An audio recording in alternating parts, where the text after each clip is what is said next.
택시네요. 여기 콜 대기 중 써 있네요. 예. 택시예요. 제한속도 60이네요. 새벽 1시경입니다. 속도가 좀 있어 보이네요. 60보다 빨라 보여요.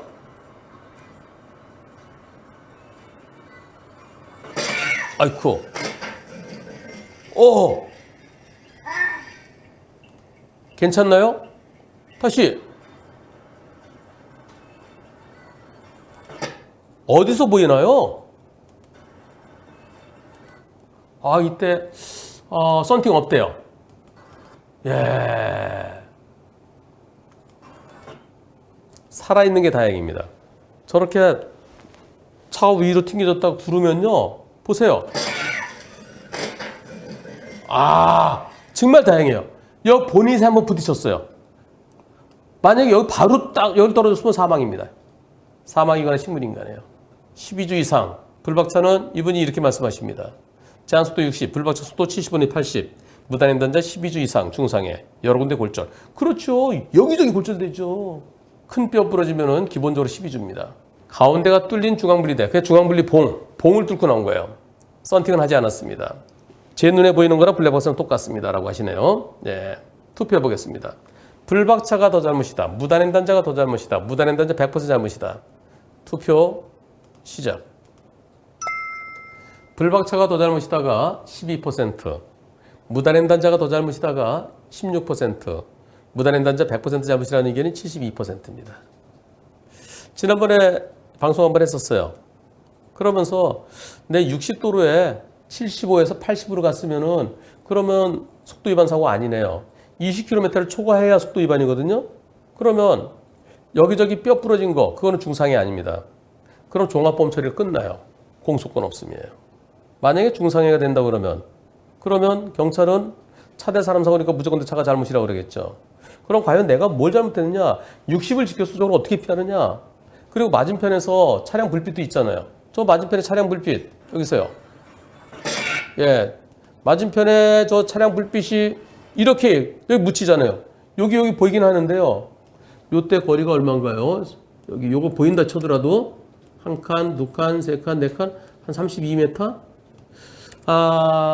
요때 보였으면 겨우 멈출 수 있는 거리 되겠네. 32에서 한 4m 정도 필요하다 그러잖아요. 60일 때. 60을 지켜서도 못 피할 것 같다. 운전자 잘못이 없어야 될 것 같다. 그렇게 지난번에 설명을 드렸어요. 뼈 부러진 정도 갖고는 중상해는 아닐 거다. 그런데 경찰은 12주 진단 나오면 중상해야 뼈 많이 부러졌어. 근데 이 뼈 부러진 거는요. 붙는데 시간이 걸려서 그렇지 붙으면은 장애가 거의 안 남거든요. 장애가 남더라도 조금밖에 안 남아요. 중상해는 머리. 예. 그런데 말입니다. 머리는 괜찮나요? 팔다리 골절로는 중상해 인정되는 경우가 거의 없습니다. 경찰에 중상해로 보겠다고 그러나요? 잘못이 있다고 그러나요? 예, 골반, 늑골골절, 쇄골, 머리 뇌출혈. 근데 머리는 그렇게 심하게 다치지 않았을 것 같아요. 다리 경비골골절, 중상해로 보는 것 같습니다. 식물인간이어야 중상해로 봐요. 식물인간이거나 또는 그 모든 중에 중상해로 봅니다. 많이 부러진 것 갖고 중상해로 보지 않습니다. 여태까지 제 경험에 의하면. 중상해 개념이 2009년도에 나왔죠? 지금까지 14년이에요. 그래서 경찰이 보는 중상해하고 법원에서 보는 중상해는 다릅니다. 그리고 차와 사람의 사고라고 보기 때문에 가해자로 보고 있습니다. 아직까지 조사는 이루어지지 않았습니다. 즉 중상해 여부를 보고 또 도로교통공단의 속도를 분석하고 있는 거죠. 그래서 그 결과를 기다리고 있습니다. 근데 택시 운전하시면서 운전자 보험이 없나요?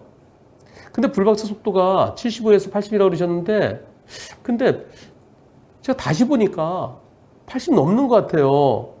예, 운전자 보험은 없습니다. 제한속도 60인데 82로 달렸습니다.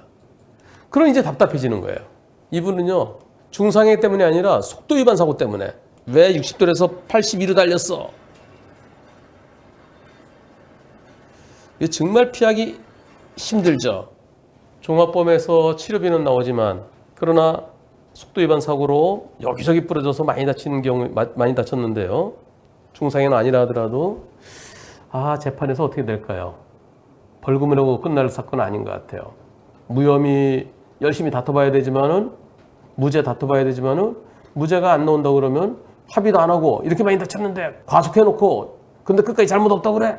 단속을 안 하는구만. 그러면 이제 실형이냐 집행유예냐 여기서 줄타기를 해야 돼요. 만약에 운전자 보험에 가입돼 있으면 무죄 주장을 하면서 무죄 안 나올 것에 대비해서 형사합의를 하죠. 요즘에 가입한 보험들은 형사합의금이 사망사고 때 2억 나와요. 그리고 저 6주 이상일 때 2천만 원 나오고요. 10주 이상일 때 8천만 원 나와요. 20주 이상일 때 1억 나오고요. 30주 이상일 때 2억 원까지 나온대요. 형사합의금이.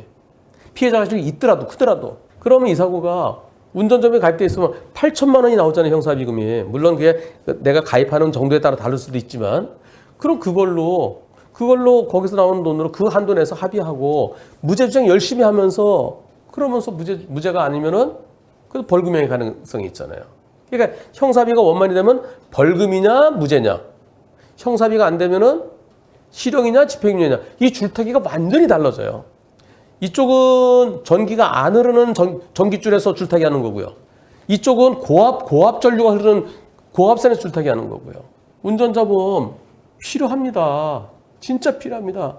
운전자 보험이 있을 때 없을 때의 차이점은 진짜